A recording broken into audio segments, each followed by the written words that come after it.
Hello aspirants, I welcome you all at परचम classes. एक बार फिर नया मंडे आया है और नई नई न्यूज़ के साथ। इस हफ्ते वीकली न्यूज़ के अंदर फाइनेंस की दुनिया में क्या क्या हुआ है उसको हमें डिस्कस करना है। ठीक है, 1 मई से लेके 8 मई की ये न्यूज़ होंगी 2023 की। और रिसेंट वीक में क्या क्या घटनाएं घटी है फाइनेंस की दुनिया में, इकोनॉमिक्स की दुनिया में, उसको डिस्कस करते हैं। आगे बढ़ने से पहले आपको सवाल बुक के बारे में बता दूं, ये एक ई बुक है हमारी, एक सॉफ्ट कॉपी है जिसमें करंट अफेयर ऑब्जेक्टिव्स आप लोगों को, ऑब्जेक्टिव एमसीक्यू आपको मिलेंगे। साल के अंदर क्वार्टरली बेसिस पे ये पीडीएफ जो है वो रिलीज होंगी। तो आप लोग इसको परचम क्लासेस की ऐप से खरीद सकते हैं। जो स्टूडेंट सब्सक्रिप्शन लेना चाहते हैं, परचम क्लासेस ऐप से आपको ये सब्सक्रिप्शन मिल जाएगा। और जितने भी करंट अफेयर के एमसीक्यूज होते हैं कंपाइल्ड फॉर्मेट में आपको मिल जाएंगे। जो स्टूडेंट सब्सक्रिप्शन नहीं लेना चाहता है उसको परचम classes.in से ये पीडीएफ्स जो है वो मिल जाएंगी। दोनों में कंटेंट बिल्कुल सेम है, लेकिन जो पीडीएफ है ये कंपाइल्ड नहीं मिलेंगी। डे बाय डे आपको उनका ध्यान रखना होगा और डाउनलोड करना होगा। ठीक है, तो ये सवाल के बारे में मैंने आपको बताया। कुछ कोर्सेज है, एक एसएससी जनरल अवेयरनेस का कोर्स चल रहा है जिसमें हिस्ट्री, ज्योग्राफी, पॉलिटी, जीके सब कुछ कवर करवाया जा रहा है। पूरा बैच रिकॉर्डेड फॉर्मेट में है। डे 1 पे सारा सिलेबस आपके हाथ में। और एक बैच चल रहा है इकोनॉमी का, 0 से हायर लेवल तक की इकोनॉमी विद रिसेंट अपडेट्स। दोनों ही कोर्सेज पे कुछ एक्स्ट्रा छूट अगर आपको चाहिए then use code PAYL10 to get 10% extra off. ठीक है, तो देखते हैं आज की दुनिया में क्या क्या हुआ है।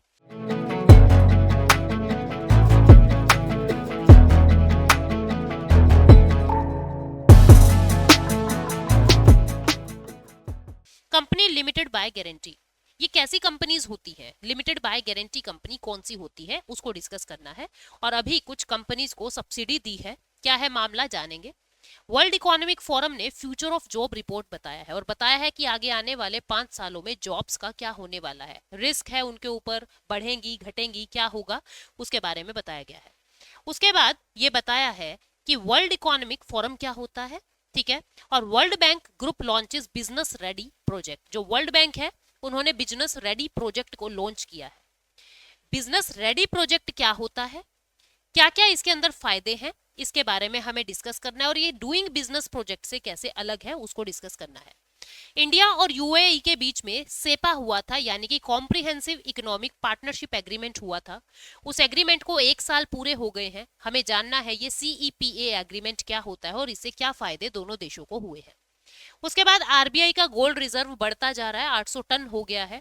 क्यों भारत गोल्ड रिजर्व की तरफ बढ़ रहा है उसके बारे में हमें डिस्कस करना है। देन सुप्रीम कोर्ट ने यह कहा है कि जो इंसॉल्वेंसी एंड बैंकरप्सी कोड के अंदर जो कंपनीज बैंकरप्ट हो गई हैं उन कंपनीज के वर्कर्स को प्रायोरिटी नहीं मिलेगी ड्यूरिंग लिक्विडेशन। क्या मामला है आईबीसी का, उसको देखेंगे।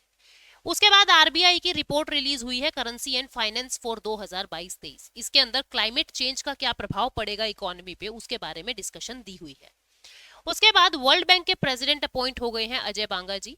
कौन है ये, कैसे क्या कुछ हुआ है उसके बारे में डिस्कस करेंगे। तो एक एक करके सारी न्यूज के बारे में हमें डिस्कस करना है और फिर अपना क्वेश्चन हम सोल्व करेंगे। देखो, कंपनी लिमिटेड बाय गारंटी क्या होती है इसको जानो। ये ऐसी कंपनीज होती हैं, सबसे पहले तो ये चैरिटेबल कंपनी होती है, नॉट फॉर प्रॉफिट कंपनी होती है। ये कंपनीज ऐसी होती है, नॉट फॉर प्रॉफिट होती है, चैरिटेबल होती है। इनका खुद का कोई शेयर होल्डर नहीं होता, कोई शेयर होल्डर इनका नहीं होता। कुछ लोग मिलके, मतलब इसके जो इन्वेस्टर होते हैं, कुछ लोग मिलके इस कंपनी को बनाते हैं।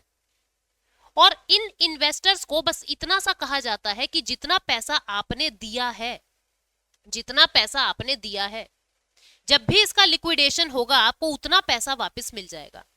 प्रॉफिट लॉस की ये कुछ नहीं कहता, ये कहता है जितना पैसा आपने दिया है स्टार्टिंग में उतना प्रिंसिपल अमाउंट आपको वापस मिल जाएगा। इंटरेस्ट की, डिविडेंड की कोई बात यहां नहीं होती क्योंकि शेयर होल्डर इसके नहीं होते। ये कंपनीज को जितना भी थोड़ा बहुत प्रॉफिट होता है ये उस प्रॉफिट को किसी को देते नहीं है। ऐसा नहीं है इन इन्वेस्टर को वो प्रॉफिट दे देंगे, नो। ये उस प्रॉफिट का क्या करते हैं, दोबारा से उसी कंपनी के अच्छे ग्रोथ के लिए उसको रीयूज कर लेते हैं। ये होती है company for limited guarantee, company limited by guarantee. ठीक है, कंपनी का एक टाइप है। तो अब न्यूज में क्यों है, गवर्नमेंट ने 2 करोड़ रुपए सब्सिडी देने का वादा कर दिया है। किसको?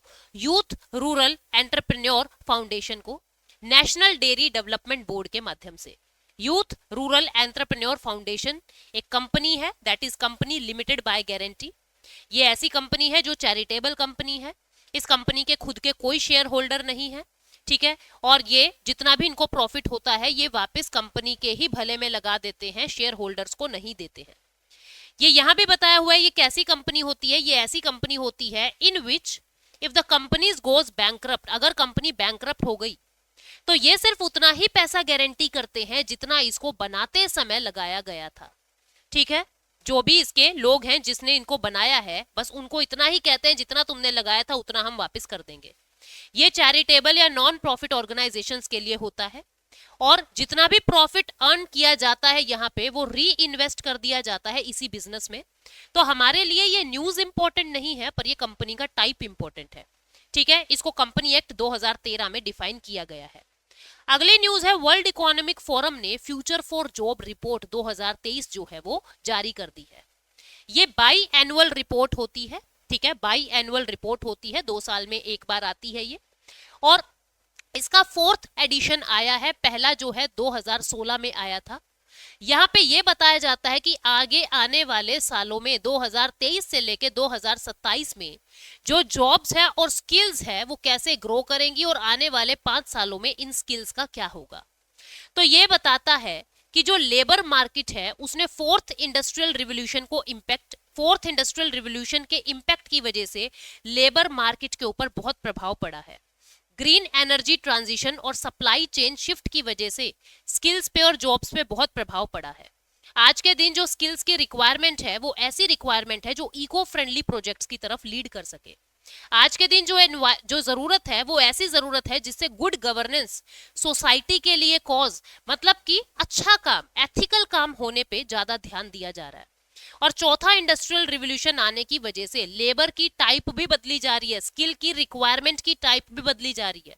इसके अंदर ये सब बातें जो है वो बताई गई है। एक एक करके देखते हैं आगे इसने की फाइंडिंग्स में क्या बताया। ये क्या कह रहा है, आने वाले 5 सालों में 44% वर्कर्स की स्किल जो है वो डिसरप्ट होगी। 61% इंडियन कंपनी ESG स्टैंडर्ड्स पे काम करेगी, एनवायरमेंट, सोशल और गवर्नेंस स्टैंडर्ड्स पे काम करेगी, और यही ड्राइवर जॉब ग्रोथ होगा। मतलब जो इको फ्रेंडली प्रोजेक्ट्स लेके आ रहे हैं उनके लिए चांदी चमकेगी, बिल्कुल बहुत बढ़िया उनके लिए मौसम होगा आगे आने वाले समय में, बहुत बढ़िया वो तरक्की कर पाएंगे। गवर्नेंस की दुनिया में कोई कुछ कर रहा है, अगर कदम उठा रहा है तो उनके लिए ये साल, आने वाले 5 साल बहुत अच्छे होंगे, ठीक है। अब नई नई टेक्नोलॉजी को अडॉप्ट किया जाएगा ऐसा वर्ल्ड इकोनॉमिक फोरम को लग रहा है। 23% जॉब का प्रकार जो है वो बदल जाएगा। आज भी आप देखो, आज के दिन भी कौन, क्रिएटिव लोग ही आगे बढ़ पा रहे हैं। आपको हार्ड वर्क कितना भी आता हो कोई वैल्यू नहीं है, स्मार्ट वर्क होना चाहिए आपका। ये क्या कह रहा है, स्ट्रॉन्गेस्ट नेट जॉब क्रिएशन जो है वो अफेक्ट होगा। नेट जॉब क्रिएशन अफेक्ट होगा, किस वजह से, क्योंकि ग्रीन ट्रांजिशन की जरूरत है। अब हमको ऐसे प्रोजेक्ट्स चलाने हैं, मान लो कोई अगर पेट्रोल के अंदर इजाफा कर रहा है, पेट्रोल के अंदर नई इनोवेशन ला रहा है, और वो पेट्रोल ऐसा है जिससे प्रदूषण ज्यादा फैल रहा है, तो उसका कोई फायदा नहीं है। अगर आप प्रोजेक्ट्स के अंदर ऐसी इनोवेशंस कर रहे हो जिससे ग्रीन इकोनॉमी बढ़े, तभी आपकी काम का फायदा है, वरना नहीं है। फिर क्या कह रहा है कि जॉब डिस्ट्रक्शन किस वजह से होगा, क्योंकि इकोनॉमिक ग्रोथ स्लो होने वाली है, सप्लाई शॉर्टेज होने वाला है, कॉस्ट ऑफ इनपुट्स बढ़ने वाला है आने वाले समय में, और कॉस्ट ऑफ लिविंग भी बढ़ने वाला है आने वाले समय में। इस वजह से जॉब का डिस्ट्रक्शन होगा। बैरियर क्या है, सबसे बड़े बैरियर क्या है आने वाले सालों में बिजनेस ट्रांसफॉर्मेशन के लिए? स्किल का गैप बहुत ज्यादा है, जरूरत किसी और स्किल की है, लोग कुछ और सीख रहे हैं। आज भी आप देखोगे आपकी किताबें कुछ और ही पढ़ा रही है, लेकिन जब प्रैक्टिकल दुनिया में एंट्री करते हो तो जरूरत किसी और ही चीज की होती है। तो स्किल गैप बहुत ज्यादा है। टैलेंट को अट्रैक्ट नहीं कर पा रहे हैं, जिस टैलेंट की जरूरत है उसको अट्रैक्ट नहीं कर पा रहे हैं। आउटडेटेड और इनफ्लेक्सिबल रेगुलेटरी फ्रेमवर्क है, जो कानून है बहुत पुराने हैं, रेगुलेशंस बहुत पुरानी है, उनको बदलने की जरूरत है लेकिन नहीं बदले जा रहे। इन्वेस्टमेंट कैपिटल का शॉर्टेज है, ये सब बैरियर हैं, ये सब रुकावटें हैं बिजनेस ट्रांसफॉर्मेशन की दुनिया में। ये कह रहा है कि बिजनेस रेडी प्रोजेक्ट के बारे में क्या है। ये बिजनेस रेडी प्रोजेक्ट जो है मैं कुछ समय के बाद आपको बताऊंगी, ठीक है। ये एक दूसरी न्यूज के साथ जुड़ा हुआ है। वर्कफोर्स स्ट्रेटेजी क्या है 2023 से 27 में, कौन सी चीजें ऐसी है जो आपको काम करने के लिए आगे बढ़ाएंगी। ये क्या कह रहा है कि ट्रेनिंग में और लर्निंग में इन्वेस्टमेंट कीजिए, जितना व्यक्ति स्किल सीखेगा उतना ज्यादा आगे बढ़ेगा। प्रोसेस ऑटोमेशन, प्रोसेस को एक्सेलरेट कीजिए, ऑटोमेटिक, रोबोटिक्स, आर्टिफिशियल इंटेलिजेंस, इनमें आपको इन्वेस्ट करने की जरूरत है। कॉन्ट्रैक्ट वर्क को एक्सपेंड कीजिए। सिग्निफिकेंटली हायरिंग होनी चाहिए, परमानेंट स्टाफ ज्यादा होना चाहिए। ठीक है, तो अगर आप ये काम करोगे तो 2023 से लेके 27 तक आपको अच्छा फायदा होने वाला है। फिर उसके बाद वर्ल्ड इकोनॉमिक फोरम के बारे में बताया जा रहा है, जिसने ये रिपोर्ट दी है। वर्ल्ड इकोनॉमिक फोरम स्विस की यानी कि स्विट्जरलैंड की एक नॉट फॉर प्रॉफिट फाउंडेशन है। 1971 में इसको इस्टेब्लिश किया था। जेनेवा स्विट्जरलैंड के अंदर इसका हेडक्वार्टर है। ठीक है, इसको international institution for public private cooperation के नाम से जाना जाता है। इसका काम क्या है, मिशन क्या है कि हमको बिजनेस बढ़ाने हैं, पॉलिटिकल और एकेडमिक हर तरीके से सोसाइटी को अच्छा करना है, ऑल ओवर वर्ल्ड के अंदर इकोनॉमी अच्छी करनी है, हार्मनी बढ़ानी है। इसका फाउंडर और एग्जीक्यूटिव चेयरमैन कौन है, क्लॉज श्वाब। ठीक है, क्लॉज श्वाब जो है इसके एग्जीक्यूटिव चेयरमैन है। वर्ल्ड इकोनॉमिक फोरम और कौन कौन सी रिपोर्ट पब्लिश करती है, energy transition index, global competitiveness report, global IT report, global gender gap report, global risk report और global travel and tourism report. ये सब रिपोर्ट्स जो है वो वर्ल्ड इकोनॉमिक फोरम जो है वो जारी करता है। ठीक है, आगे बढ़ते हैं अगली न्यूज पे। वो क्या कह रहा है कि world bank group launches business ready project. World bank group ने बिजनेस रेडी प्रोजेक्ट लॉन्च किया है। बिजनेस रेडी प्रोजेक्ट में क्या होगा, आने वाले बिजनेस के लिए क्या क्या अपॉर्चुनिटी है, कहां पे क्या कुछ इन्वेस्टमेंट लग रहा है, कहां पे लोग ज्यादा इच्छुक हैं, इसको ट्रांसपेरेंट मैनर में शो किया जाता है। ये होता है business ready project. Doing business project भी है, पर वहां पे सारा सिस्टम ओपेक रहता है, ट्रांसपेरेंसी नहीं होती रिपोर्ट्स के अंदर। बिजनेस रेडी प्रोजेक्ट में ट्रांसपेरेंसी होगी हर चीज में। Business ready reflects more balanced and transparent approach. ये जो है ये एक ट्रांसपेरेंट अप्रोच है।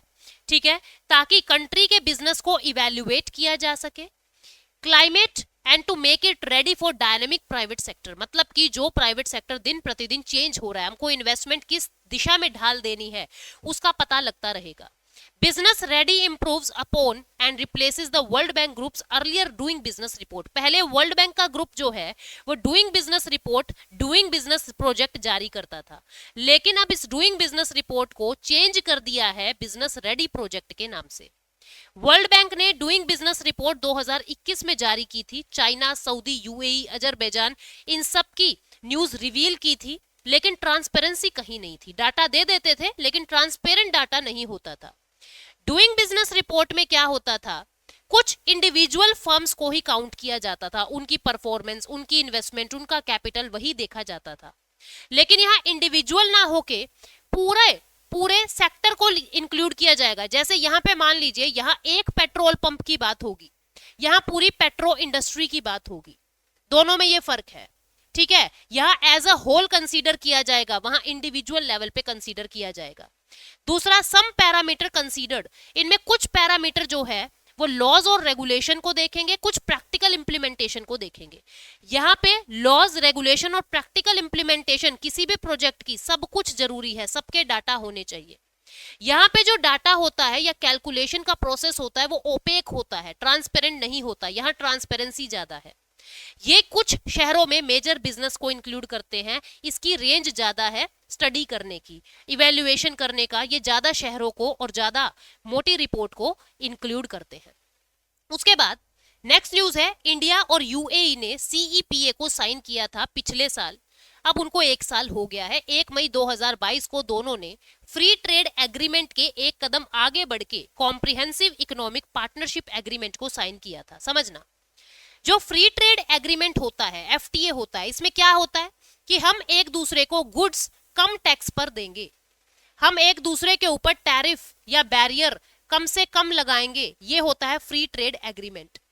लेकिन जो सीईपीए होता है, कॉम्प्रिहेंसिव इकोनॉमिक पार्टनरशिप एग्रीमेंट जो होता है, इस सीईपीए में क्या होता है स्टूडेंट, यहाँ पे गुड्स के साथ साथ बहुत सारी सर्विसेज को, बहुत सारी लेबर को, इनको भी कम बैरियर पर यानी बैरियर हटा के या टैक्स हटा के एक दूसरे स्थान पे ट्रांसफर किया जाता है, ट्रेड किया जाता है, इन्वेस्टमेंट ज्यादा की जाती है एक दूसरे देश के साथ। तो इंडिया और यूएई ने पिछले साल यानी मई 2022 में इसको साइन किया था। ये ज्यादा कॉम्प्रिहेंसिव होता है। फ्री ट्रेड एग्रीमेंट सिर्फ गुड्स को काउंट करता है, टैक्स फ्री गुड्स एक दूसरे देश में इंपोर्ट एक्सपोर्ट हो जाए। ये गुड्स के साथ साथ सर्विसेज को, इन्वेस्टमेंट को, इंटेलेक्चुअल प्रॉपर्टी राइट्स को like patent, like trademark, secrets, government procurements को, डिस्प्यूट्स को, इन सब को होलिस्टिक कवरेज की तरह कवर करता है। ठीक है, इंडिया ने सीईपीए जापान और साउथ कोरिया के साथ भी साइन किया हुआ है और यूएई के साथ भी साइन किया है पिछले साल। इससे सिग्निफिकेंट इंपैक्ट पड़ता है दोनों देश के व्यापार पे, बहुत अच्छा इंपैक्ट पड़ता है। ट्रेड जो है वो इंक्रीज हो गया 72.9 बिलियन यूएस डॉलर से बढ़ के ये 84.5 बिलियन डॉलर हो गया है। इंडिया का जो एक्सपोर्ट है यूएई में वो बढ़ गया है, पहले 28 बिलियन डॉलर का सामान भेजते थे, अब 31.3 बिलियन डॉलर का जो एक्सपोर्ट है वो इंक्रीज हो गया है। सम की सेक्टर्स, कुछ सेक्टर्स ने तो बहुत ही ग्रोथ की है, जैसे mineral fuel, electrical machinery, telephone equipment, gem jewellery, automobile. ठीक है, ये सब चीजें जो है इसका भारत से एक्सपोर्ट बढ़ गया है यूएई के साथ, यानी व्यापार बढ़ गया है। ये क्या कह रहा है कि 160 सर्विसेज के अंदर से इंडिया 100 सर्विसेज उनको ऑफर कर रहा है और 111 सर्विसेज उनसे ले रहा है। ठीक है, तो इस तरीके से दोनों देशों के बीच में सर्विसेज और गुड्स का जो व्यापार है वो बढ़ता जा रहा है। नेक्स्ट न्यूज है आरबीआई का गोल्ड रिजर्व। अब देखो अपने फॉरेक्स के अंदर क्या क्या चीजें होती हैं। भारत के फॉरेक्स के अंदर क्या क्या चीजें होती है, गोल्ड होता है, फॉरेन करेंसी एसेट होता है, यानी डॉलर, यूरो, येन, युआन फॉरेन करेंसी होती है, एसडीआर होता है और आरटीपी होता है। ये दोनों चीजें तो आईएमएफ से जुड़ी होती है, ये मैं आपको पहले भी समझा चुकी हूं। अब भारत जो है फॉरेन करेंसी को इकट्ठा ना करके गोल्ड को इकट्ठा कर रहा है, उसकी वजह क्या है? दुनिया के अंदर अनसर्टेनिटीज बढ़ती जा रही है और डॉलर के प्राइसेस में बहुत ज्यादा फ्लक्चुएशन आ रही है। मान लीजिए आज $1 80 रुपीज का है और भारत ने क्या किया, $2 अपने फॉरेक्स में इकट्ठे कर लिए, यानी 160 रुपीज भारत के फॉरेक्स में हो गए। अब कल को पता लगे $1 तो 90 रुपए के बराबर हो गया है, यानी अपना जो फॉरेक्स है वो तो वीक होता चला जाएगा। फॉरेक्स डॉलर जो है वो कांस्टेंट थोड़ा ना है, कभी कम कभी ज्यादा, और इतनी ज्यादा अनसर्टेनिटी है पूरी दुनिया के अंदर, इकोनॉमी के अंदर सिविल वॉर चल रहे हैं, यूक्रेन और रशिया का वॉर चल रहा है, जिसकी वजह से क्या हो रहा है, जो ये डॉलर है या फॉरेन करेंसी है इसके अंदर अनसर्टेनिटीज बढ़ती जा रही है, जिसकी वजह से भारत ने एक सेफ स्टेप लिया और फॉरेन करेंसी में निवेश ना करके भारत गोल्ड की तरफ निवेश कर रहा है। और अब इंडिया जो है वो गोल्ड के बिल्कुल हाइट पर पहुंच चुकी है, मतलब 800 टन भारत के कोष में, भारत के फॉरेक्स में जो रिजर्व है वो पहुंच चुका है गोल्ड का। आरबीआई कंसिस्टेंटली गोल्ड को पिछले 5 साल से इंक्रीज करती जा रही है। इसका वजह क्या है? क्योंकि ग्लोबल इकोनॉमिक अनसर्टेनिटीज बढ़ रही है, जियोपॉलिटिकल टेंशंस बढ़ रही है। ठीक है, जो रिजर्व करेंसी है उसकी वैल्यू कब कम ज्यादा हो जाए कुछ नहीं पता।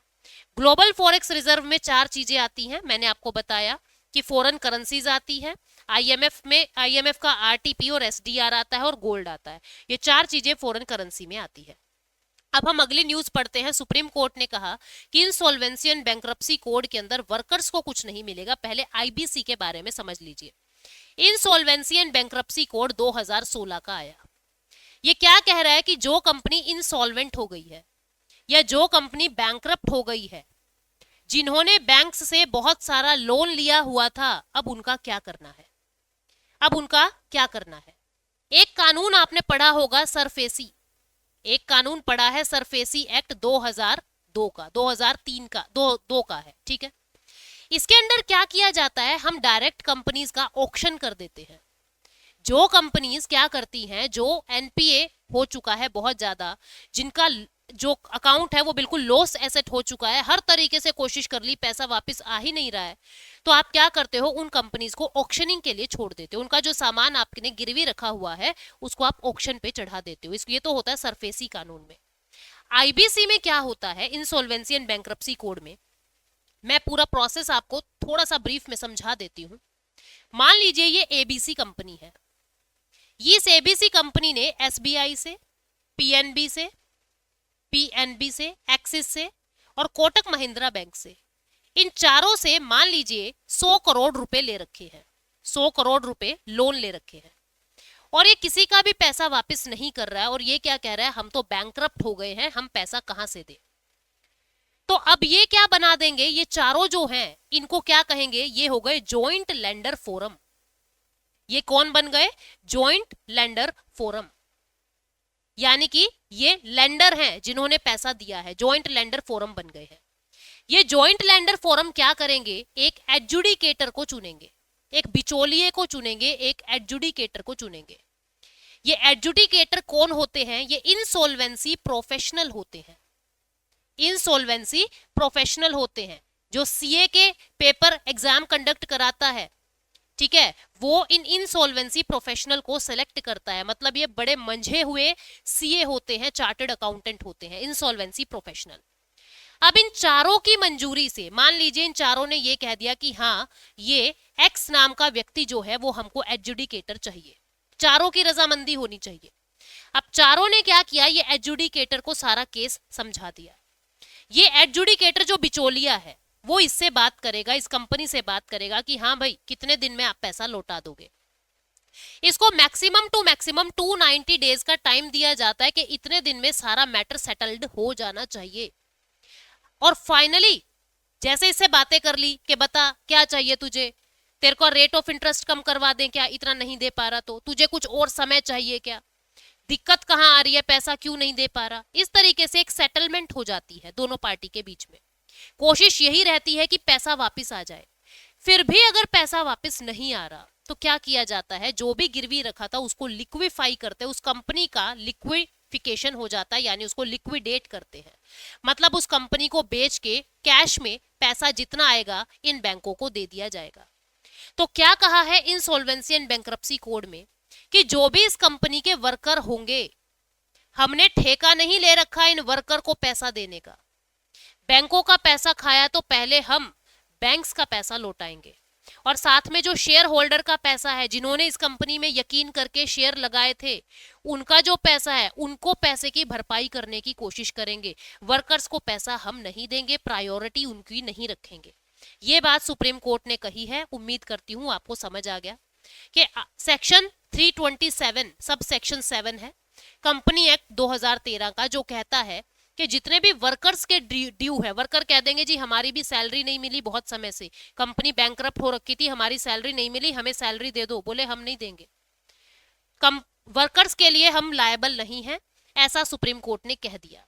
ये क्या कहता है कि पहला ऐसे नहीं था, जब इंसॉल्वेंसी एंड बैंक्रप्सी कोड 2016 का आया था वहां वर्कर्स को प्रायोरिटी मिलती थी, वर्कर्स का ठेका भी कोर्ट लेता था, लेकिन अब वर्कर्स को हम प्रायोरिटी नहीं देंगे।